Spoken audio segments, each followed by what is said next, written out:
ಕೊಲೆ ಕೇಸ್ನಲ್ಲಿ ಪರಪ್ಪನ ಅಗ್ರಹಾರ ಜೈಲಿನಲ್ಲಿರುವ ನಟ ದರ್ಶನ್ಗೆ ಕುಟುಂಬದ ಸದಸ್ಯರೊಂದಿಗೆ ಪ್ರತ್ಯೇಕ ಭೇಟಿಗೆ ಕೋರ್ಟ್ ಅವಕಾಶ ನೀಡಿದೆ. ಆದರೆ ಕೋರ್ಟ್ ಆದೇಶವಿದ್ರೂ ದರ್ಶನ್ಗೆ ಕುಟುಂಬದ ಒಳ ಸಂದರ್ಶನದ ಅವಕಾಶವಿಲ್ಲದಂತಾಗಿದೆ. ಜೈಲಿನ ನೂತನ ಮ್ಯಾನ್ಯುಯಲ್ ದರ್ಶನ್ ಆಸೆಗೆ ಅಡ್ಡಿಯಾಗಿದೆ.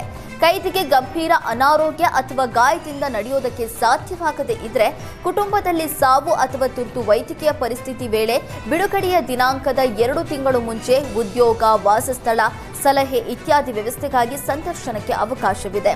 ಈ ಎಲ್ಲಾ ಕಾರಣಗಳಿಂದ ದರ್ಶನ್ಗೆ ತನ್ನ ಕುಟುಂಬಸ್ಥರ ಒಳ ಸಂದರ್ಶನ ಅವಕಾಶ ತೀರಾ ಕಡಿಮೆಯಾಗಿದೆ. ಇದರಿಂದ ಕೊಲೆ ಆರೋಪಿ ದರ್ಶನ್ಗೆ ನಿರಾಸೆಯಾಗಿದೆ. ರಾಜ್ಯದಲ್ಲಿ ದಿನೇ ದಿನೇ ಡಿಜಿಟಲ್ ಅರೆಸ್ಟ್ ವಂಚನೆ ಪ್ರಕರಣಗಳು ಹೆಚ್ಚಾಗ್ತಿವೆ. ವೃದ್ಧರೇ ಸೈಬರ್ ವಂಚಕರ ಮೇನ್ ಟಾರ್ಗೆಟ್ ಆಗಿದ್ದಾರೆ. ಡಿಜಿಟಲ್ ಅರೆಸ್ಟ್ ಮೂಲಕ 78 ವರ್ಷದ ವೃದ್ಧೆಗೆ ಸೈಬರ್ ವಂಚನೆ ಮಾಡಲಾಗಿದೆ. ಮಾರ್ಚ್ 11ರಂದು ವೃದ್ಧೆಗೆ ವಾಟ್ಸ್ಆಪ್ನಲ್ಲಿ ವಿಡಿಯೋ ಕಾಲ್ ಮಾಡಿದ್ದ ವಂಚಕರು, ನಿಮ್ಮ ಅಕೌಂಟ್ನಲ್ಲಿ ಹಣ ದುರುಪಯೋಗ ಆಗಿದೆ, ಮನಿ ಲ್ಯಾಂಡ್ರಿಂಗ್ ಮತ್ತು ಫೋನೋಗ್ರಫಿಗೆ ನಿಮ್ಮ ದಾಖಲಾತಿ ಬಳಕೆಯಾಗಿದೆ, ಮುಂಬೈನಲ್ಲಿ ನಿಮ್ಮ ಹೆಸರಲ್ಲಿ ಅಕೌಂಟ್ ತೆರೆದು ಭಯೋತ್ಪಾದನೆಗೆ ಫಂಡಿಂಗ್ ಮಾಡಲಾಗಿದೆ, ಪ್ರತಿ 2 ಗಂಟೆಗೆ ನೀವು ಸೇಫ್ ಆಗಿದ್ದೀರಿ ಅಂತ ನಮಗೆ ತಿಳಿಸಬೇಕು, ಪೊಲೀಸ್ ಅರೆಸ್ಟ್ ಮಾಡ್ತಾರೆ, ಯಾರಾದರೂ ನಿಮ್ಮನ್ನು ಶೂಟ್ ಕೂಡ ಮಾಡಬಹುದು ಅಂತ ಬೆದರಿಕೆ ಹಾಕಿದ್ದಾರೆ, ನಿಮ್ಮ ಟ್ರಾನ್ಸಾಕ್ಷನ್ ಇಡಿ ಅಡಿಯಲ್ಲಿ ಸಸ್ಪೆಕ್ಟ್ ಮಾಡಲಾಗ್ತಾ ಇದೆ, RBI ವೆರಿಫಿಕೇಷನ್ಗಾಗಿ ನೀವು 38 ಲಕ್ಷ ಹಣ ಡೆಪಾಸಿಟ್ ಮಾಡಬೇಕು, 24 ಗಂಟೆಗಳಲ್ಲಿ ನಿಮ್ಮ ಹಣವನ್ನು ಹಿಂದಿರುಗಿಸಲಾಗುತ್ತೆ, ಮುಂದಿನ 72 ಗಂಟೆಗಳ ಕಾಲ ಯಾರ ಸಂಪರ್ಕವನ್ನು ಕೂಡ ನೀವು ಮಾಡೋ ಹಾಗಿಲ್ಲ, ಸಿಬಿಐ ಮತ್ತು ಮುಂಬೈ ಕ್ರೈಮ್ ಆಫೀಸರ್ಸ್ ನಿಮ್ಮ ನಿವಾಸ ಸುತ್ತುವರೆದಿದ್ದಾರೆ ಅಂತ ಹೆದರಿಸಿ 38 ಲಕ್ಷ ರೂಪಾಯಿ ಹಣವನ್ನು ದೋಚಲಾಗಿದೆ. ವೃದ್ಧೆಯ ದೂರಿನ ಆಧಾರದಲ್ಲಿ ಪೂರ್ವ ವಿಭಾಗ ಪೊಲೀಸ್ ಠಾಣೆಯಲ್ಲಿ ದೂರು ದಾಖಲಾಗಿದೆ. ಮೈಸೂರು ಜಿಲ್ಲೆ ಹುಣಸೂರು ನಗರದ ಗೌತಮ್ ಪೆಟ್ರೋಲ್ ಬಂಕ್ ಹಿಂಭಾಗದಲ್ಲಿ ಬೆಂಕಿ ಕಾಣಿಸಿಕೊಂಡಿದೆ. ಖಾಲಿ ನಿವೇಶನದ ಕಸಕ್ಕೆ ಬೆಂಕಿ ಕಿಡಿ ತಗುಲಿ ಬೆಂಕಿ ಕಾಣಿಸಿಕೊಂಡಿರುವ ಶಂಕೆ ವ್ಯಕ್ತವಾಗಿದೆ. ದಟ್ಟ ಹೊಗೆ, ಜ್ವಾಲೆ ಕಂಡು ಸಾರ್ವಜನಿಕರಲ್ಲಿ ಭಯ ಕಾಣಿಸಿಕೊಂಡಿತ್ತು. ಪೆಟ್ರೋಲ್ ಬಂಕ್ ಹತ್ತಿರವಿದ್ದರಿಂದ ದೊಡ್ಡ ಮಟ್ಟದ ಅಪಾಯದ ಆತಂಕ ಎದುರಾಗಿತ್ತು.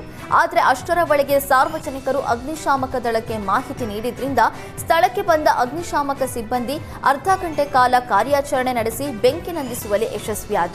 ಭಾರೀ ಅನಾಹುತ ತಪ್ಪಿಸಿ ಸಾರ್ವಜನಿಕರಿಂದ ಮೆಚ್ಚುಗೆಗೆ ಪಾತ್ರರಾದರು.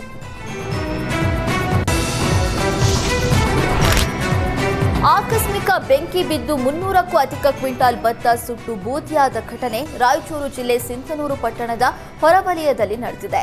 ಮೊಹಮ್ಮದ್ ಯೂಸುಫ್ ಎಂಬುವರಿಗೆ ಸೇರಿದ ಭತ್ತ ಸುಟ್ಟು ಕರಕಲಾಗಿದೆ. RNR ತಳಿಯ ಭತ್ತ ಬೆಳೆದಿದ್ದ ರೈತ ಮೊಹಮ್ಮದ್ ಯೂಸುಫ್ ಜಮೀನಿನ ದನದ ಶೆಡ್ನಲ್ಲಿ ಭತ್ತ ಶೇಖರಿಸಿ ಇಟ್ಟಿದ್ದ. ಆದರೆ ಬೆಂಕಿಯ ಕೆನ್ನಾಲಿಗೆಗೆ 7 ಲಕ್ಷ ಮೌಲ್ಯದ ಭತ್ತ ಹಾಗೂ 6 ಲಕ್ಷ ಮೌಲ್ಯದ ದನದ ಶೆಡ್ ಬೆಂಕಿಗೆ ಆಹುತಿಯಾಗಿದೆ. ಮಾಹಿತಿ ತಿಳಿದು ಸ್ಥಳಕ್ಕೆ ಬಂದ ಅಗ್ನಿಶಾಮಕ ಸಿಬ್ಬಂದಿ ಬೆಂಕಿ ನಂದಿಸಲು ಹರಸಾಹಸವೇ ಪಡಬೇಕಾಯಿತು. ರಾಯಚೂರಿನಲ್ಲಿ ಸಿಡಿಲು ಬಡಿದು ತೆಂಗಿನ ಮರ ಹೊತ್ತಿ ಉರಿದಿದೆ. ರಾಯಚೂರು ಜಿಲ್ಲೆ ಅರಕೆರೆ ತಾಲೂಕಿನ ಹಾಳಜಾಡಲದಿನ್ನಿ ಗ್ರಾಮದಲ್ಲಿ ಈ ಘಟನೆ ನಡೆದಿದೆ. ರೈತ ಶರೀಫ್ ಸಾಬ್ ಎಂಬುವರಿಗೆ ಸೇರಿದ ತೆಂಗಿನ ಮರ ಬೆಂಕಿಗೆ ಆಹುತಿಯಾಗಿದೆ. ನಿನ್ನೆ ರಾತ್ರಿ ಗುಡುಗು ಸಹಿತ ಸುರಿದ ಮಳೆ ತೆಂಗಿನ ಮರ ಸಿಡಿಲಿಗೆ ಬಲಿಯಾಗಿದೆ. ಸದ್ಯ ತೆಂಗಿನ ಮರಕ್ಕೆ ಸಿಡಿಲು ಬಡಿದು ಹೊತ್ತಿ ಉರಿಯುವ ದೃಶ್ಯ ವೈರಲ್ ಆಗಿದೆ.